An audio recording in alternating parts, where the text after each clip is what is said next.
ನಮಸ್ತೆ friends, welcome to our YouTube channel. ನಾನು ಉಷಾ. ಇವತ್ತಿನ ವಿಡಿಯೋದಲ್ಲಿ ರುಚಿಕರವಾದ ಮತ್ತು ಆರೋಗ್ಯಕರವಾದ ಮಜ್ಜಿಗೆ ಹುಳಿಯನ್ನು ಯಾವ ರೀತಿ ಮಾಡೋದು ಅಂತ ಹೇಳ್ಕೊಡ್ತೀನಿ.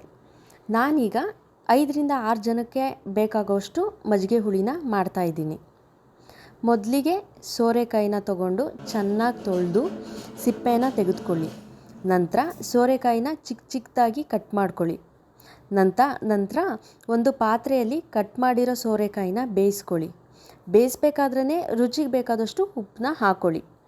ಈಗ ಸೋರೆಕಾಯಿ ಬೇಯೋ ಅಷ್ಟರಲ್ಲಿ ಮಜ್ಜಿಗೆ ಹುಳಿಗೆ ಬೇಕಾಗಿರೋ ಖಾರನ ರೆಡಿ ಮಾಡ್ಕೊಳ್ಳೋಣ ಬನ್ನಿ. ಮೊದಲಿಗೆ ಅರ್ಧ ಹೋಳು ತೆಂಗಿನಕಾಯಿನ ತುರಿದು ಇಟ್ಕೊಂಡಿದ್ದೀನಿ. ಜೊತೆಗೆ ನಾನಿಲ್ಲಿ 8ರಿಂದ 10 ಹಸಿಮೆಣ್ಸಿನ್ಕಾಯಿ ತೊಗೊಂಡಿದ್ದೀನಿ. ನಮ್ಮ ಮನೇಲಿ ಸ್ವಲ್ಪ ಸ್ಪೈಸಿ ತಿಂತಾರೆ. ಸೊ ನಿಮಗೆ ಮೀಡಿಯಮ್ ಸ್ಪೈಸ್ ಬೇಕಂತಂದರೆ 6ರಿಂದ 7 ಹಸಿರು ಮೆಣಸಿನ್ಕಾಯಿನ ತೊಗೊಳ್ಳಿ. ಸ್ವಲ್ಪ ಕೊತ್ತಂಬರಿ ಸೊಪ್ಪು, ಅರ್ಧ ಟೀ ಸ್ಪೂನಷ್ಟು ಜೀರಿಗೆ, 1/4 ಟೀ ಸ್ಪೂನಷ್ಟು ಬಿಸಿ ಮಾಡಿಟ್ಕೊಂಡಿರೋಂಥ ಮೆಂತ್ಯನ ಹಾಕೋಬೇಕು. ಹಾಗೆ 3 ಚಮಚ ಕಡಲೆನ ತೊಗೊಂಡು ಇಷ್ಟೂ ನುಣ್ಣಗೆ ಗ್ರೈಂಡ್ ಮಾಡ್ಕೊಳ್ಳಿ. ಗ್ರೈಂಡ್ ಮಾಡ್ಕೊಂಡ ನಂತರ ಮಜ್ಜಿಗೆ ಹುಳಿಗೆ ಮುಖ್ಯವಾಗಿ ಬೇಕಾಗಿರೋ ಇಂಗ್ರೀಡಿಯೆಂಟ್ ಬಂದು ಮೊಸರು. ಈಗ ಅರ್ಧ ಲೀಟರ್ನಷ್ಟು ಒಂದು ಪಾತ್ರೆಗೆ ಮೊಸರನ್ನ ತೊಗೊಂಡಿದ್ದೀನಿ.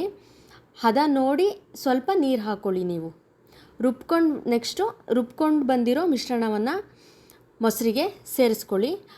ಅದಕ್ಕೆ ಬೇಯಿಸಿ ಇಟ್ಕೊಂಡಿರೋ ಸೋರೆಕಾಯಿನೂ ಸೇರಿಸ್ಕೊಳ್ಳಿ. ಮತ್ತು ರುಚಿಗೆ ಬೇಕಾಗುವಷ್ಟು ಉಪ್ಪನ್ನ ಸೇರಿಸ್ಕೊಳ್ಳಿ. ನಾವು ಆಲ್ರೆಡಿ ಸೋರೆಕಾಯಿಗೆ ಉಪ್ಪನ್ನ ಸೇರಿಸಿರೋದ್ರಿಂದ ನೋಡಿಕೊಂಡು ಉಪ್ಪನ್ನ ಮಿಕ್ಸ್ ಮಾಡ್ಕೊಳ್ಳಿ. ಮತ್ತು 1/4 ಟೀ ಸ್ಪೂನಷ್ಟು ಅರಿಶಿನ ಮಿಕ್ಸ್ ಮಾಡ್ಕೋಬೇಕು. ನಂತರ ಇದಕ್ಕೆ ಒಗ್ಗರಣೆ ಹಾಕ್ಕೋಬೇಕು ಫ್ರೆಂಡ್ಸ್. ಈಗ ಒಂದು ಬಾಣಲೆಯಲ್ಲಿ ಎಣ್ಣೆನ ಬಿಸಿ ಮಾಡೋಕ್ಕೆ ಇಟ್ಟಿದ್ದೀನಿ. ಅದಕ್ಕೆ ಸಾಸಿವೆ, ಕರಿಬೇವು ಹಾಕಿ ಒಗ್ಗರಣೆ ಮಾಡಿಕೊಂಡು ಮಜ್ಜಿಗೆ ಹುಳಿಗೆ ಮಿಕ್ಸ್ ಮಾಡ್ಕೊಳ್ಳಿ.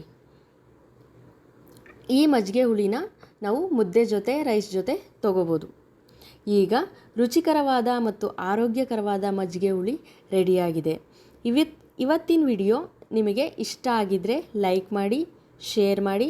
ನನ್ನ ಚಾನಲ್ನ ಸಬ್ಸ್ಕ್ರೈಬ್ ಮಾಡದೇ ಇರೋರು ಸಬ್ಸ್ಕ್ರೈಬ್ ಮಾಡಿಕೊಂಡು ಸಪೋರ್ಟ್ ಮಾಡಿ.